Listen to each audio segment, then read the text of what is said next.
ഈ ഒരു വീഡിയോയിൽ നമ്മൾ വളരെ പ്രധാനപ്പെട്ട അപ്ഡേറ്റുകളാണ് നോക്കാൻ പോകുന്നത്. സോ അതിലേക്ക് പോകുന്നതിന് മുമ്പ് നിങ്ങൾ തീർച്ചയായിട്ടും ലൈക്ക് ചെയ്യുക. 200 ലൈക്കിൻ്റെ ടാർഗറ്റ്. സോ എല്ലാവരും അതിലേക്ക് എത്തിക്കാനായിട്ട് ശ്രമിക്കുക. ക്രിക്കറ്റ് ഇഷ്ടപ്പെടുന്നവരെല്ലാം ലൈക്ക് ചെയ്തിട്ട് വീഡിയോ കാണാനായിട്ട് ശ്രമിക്കുക. യെസ്, ഇപ്പോൾ ICC ഒരു എമർജൻസി മീറ്റിംഗ് വിളിച്ചിരിക്കുകയാണ്. PCBയും അതുപോലെ തന്നെ BCCയും ICCയും എല്ലാം കൂടെ ചേർന്ന് ഒരു എമർജൻസി മീറ്റിംഗ് വിളിച്ചിരിക്കുകയാണ്. അതിനുള്ള കാരണം നിങ്ങൾക്ക് അറിയായിരിക്കും. അതെ, ചാമ്പ്യൻസ് ട്രോഫിയുമായിട്ട് ബന്ധപ്പെട്ടാണ് 2025 ചാമ്പ്യൻസ് ട്രോഫിയുടെ നമ്മുടെ പാകിസ്ഥാൻ ഹോസ്റ്റ് ചെയ്യണം, അവിടെ ഇന്ത്യ കളിക്കണം എന്നതുമായിട്ട് ബന്ധപ്പെട്ടിരിക്കുന്ന ഒരു വിഷയം കാരണമാണ് ഈ ഒരു എമർജൻസി മീറ്റിംഗ് വിളിച്ചിരിക്കുന്നത്. എന്തായാലും വളരെ പെട്ടെന്ന് തന്നെ ഈ ഒരു മീറ്റിംഗ് നടക്കുമെന്നാണ് നമുക്കറിയാൻ സാധിക്കുന്നത്.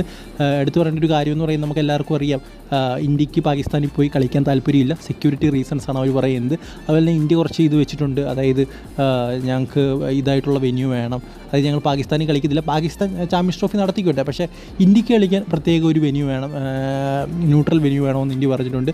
സോ എന്തായാലും അതുമായിട്ട് ബന്ധപ്പെട്ടും അതുപോലെ തന്നെ പാകിസ്ഥാൻ ഇന്ത്യ ഇവിടെ കളിക്കണം, കാരണം ഇന്ത്യ വന്നാലേ അവർക്ക് എന്തെങ്കിലും റവന്യൂ ജനറേറ്റ് ചെയ്യാൻ പറ്റത്തുള്ളൂ.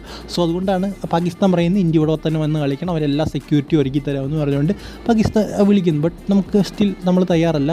സോ ഇതിൽ എടുത്തു പറയേണ്ട ഒരു കാര്യം എന്ന് പറയുന്നത് ഇവിടെ BCC അല്ല ICC ഒരു മീഡിയേറ്റർ ആയിട്ടായിരിക്കും നിൽക്കുന്നത്. BCCയും അതുപോലെ തന്നെ പാകിസ്ഥാൻ ക്രിക്കറ്റ് ബോർഡ് ഇവർ തമ്മിൽ അങ്ങോട്ടും ഇങ്ങോട്ടും സംസാരിച്ചൊരു തീരുമാനം എടുക്കുമെന്നാണ് തോന്നുന്നത്.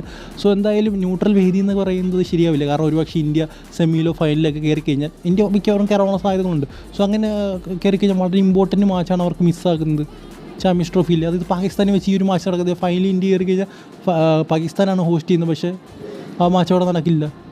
സോ ഇതാണൊരു പ്രശ്നമെന്ന് പറയുന്നത്. ഇപ്പുറത്ത് ഇന്ത്യക്ക് അവിടെ സെക്യൂരിറ്റി റീസൺ കൊണ്ട് കളിക്കാൻ സാധിക്കില്ലെന്ന് ഇന്ത്യ പറയുന്നുണ്ട്. സോ ഇത് ചർച്ച ചെയ്ത് അവർ ഒരു തീരുമാനത്തിൽ എത്തിക്കാൻ നോക്കുകയാണ് മാക്സിമം. പക്ഷെ നടക്കുകയില്ലയോ എന്നൊന്നും അറിയില്ല. എന്തായാലും വളരെ പെട്ടെന്ന് തന്നെ ഒരാഴ്ചയ്ക്കുള്ളിൽ തന്നെ ആ ഒരു മീറ്റിംഗ് ഉണ്ടായിരിക്കുമെന്നാണ് നമുക്കറിയാൻ സാധിക്കുന്നത്.